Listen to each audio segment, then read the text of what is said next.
Welcome to our channel. Today we how to build a freelancer profile with SimplyHired, detailed guide step by step clearly. Begin by visiting the SimplyHired website. Locate the sign up button at the top right corner of the homepage. Click on sign up to create an account. Fill in the required fields with your personal information such as your name, email address, and password. Once you've completed the form, click on the Create Account button. After signing up, log in to your new account. Navigate to the Freelancer section on the dashboard.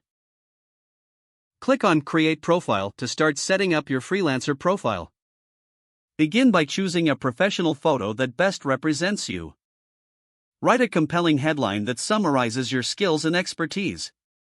In the About Me section, detail your experience, strengths, and what makes you unique. List your skills by selecting from the provided options or adding your own. Include your work history, detailing previous projects or roles that relate to freelancing.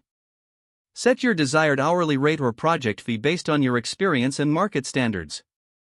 Add any certifications or degrees that enhance your qualifications. If applicable, include links to your portfolio, website, or social media profiles. Review your profile to ensure everything is accurate and well organized. Once satisfied, click on Publish Profile to make it live. Regularly update your profile with new skills, projects, and achievements as you gain experience. Stay active on the platform by browsing job listings and applying for relevant opportunities. Engage with potential clients by preparing personalized proposals for each job application.